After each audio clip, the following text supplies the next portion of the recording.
Hello guys, আসসালামু আলাইকুম। আজকে তোমাদের সঙ্গে খুবই একটা সহজ রেসিপি শেয়ার করছি, সেটা হচ্ছে পুঁই শাকের ডাঁটা দিয়ে গরুর মাংস। তো গরুর মাংসটা আমি কেটে নিয়েছি, আর পুঁই শাকের ডাঁটা আলু কেটে নিয়েছি ছোট ছোট করে। তো নিয়ে প্রথমে একটু সিদ্ধ করে নেব। সিদ্ধ করে নেওয়ার পরে তারপরে এদিকে মশলাটাও রেডি করে নিয়েছি। কি কি মশলা দিয়েছি পরে বলছি। তো এই যে আমি মাংসটাকে একটু গলিয়ে নিচ্ছি। তো পুঁই শাকের ডাঁটার আলুটাও সিদ্ধ হয়ে গেছে।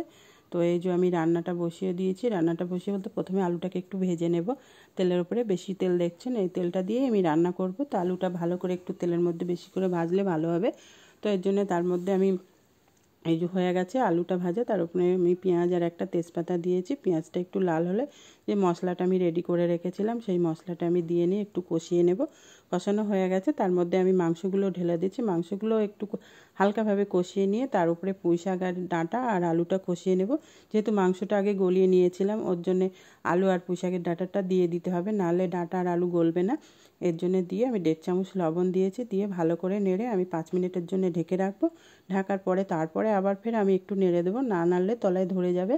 এর জন্য নাড়তে হবে, ভালো করে নেড়ে দিতে হবে। নেড়ে দিয়ে তারপরে আমি এর মধ্যে মশলা অ্যাড করব। আমি যে মশলাগুলো দিয়েছিলাম আগে, এখন দিলাম আমি হলুদ 1 চামচ হলুদ আর কাশ্মীরি লঙ্কার গুঁড়ো একটু। আর ওদিকে যে আমি মশলাটা দিয়েছিলাম, আদা রসুন বাটা দিয়েছি, পেঁয়াজ দিয়েছি, গরম মশলা দিয়েছি, কাঁচা লঙ্কা দিয়েছি আর শুকনো লঙ্কা দিয়েছি। এ দিয়ে পেস্টটা বানিয়ে রেখেছিলাম, রেখে এর মধ্যে দিয়েছিলাম।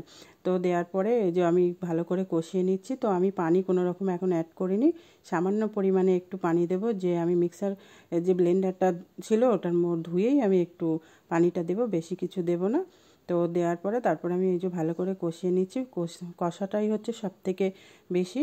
তো না কষলে তরকারিটা টেস্ট হবে না। তো ভালো করে আমি কষিয়ে নিচ্ছি। ওদিকে আমি একটু পানি গরম করতে দিয়েছি। পানিটা গরম হয়ে গেলে আমি তরকারির মধ্যে দিয়ে নেবো। এই যে পানিটা গরম হয়ে গেছে, তো আমি দিয়ে নিলাম। এটাই হচ্ছে ঝোল। তা এটাই ফাইনালি ঝোল, আর কিছু দিতে হবে না, আর পানি দিতে হবে না। এটার মধ্যেই মাংসটাও গলে যাবে, ডাঁটা আলু সবটাই গলে যাবে। তো এই যে এইভাবে ফুটছে। তো মাংস আলুটা প্রায় গলে গেছে। তো আমি এই গ্যাসটা আস্তে দেবো, বেশি জোরে দেবো না। বেশি জোরে দিলে ঠিকঠাক গলবেও না, টেস্টটাও আসবে না। তো আমি আস্তে এখন দিয়ে রাখবো, আস্তে দিয়ে রাখবো 10 মিনিট। 10 মিনিট পরে আমার রান্নাটা কমপ্লিট হয়ে যাবে। তো আমার ভিডিওটা ভালো লাগলে একটা লাইক কমেন্ট শেয়ার করো, আর যারা এখনও সাবস্ক্রাইব করেনি তারা প্লিজ আমার চ্যানেলটাকে সাবস্ক্রাইব করে নিও। তো এই যে আমার রান্নাটা হয়ে গেছে, কালারটাও খুব সুন্দর এসছে, দেখতেও খুব সুন্দর। আজকে ভিডিওটা এই পর্যন্ত, খোদা হাফেজ।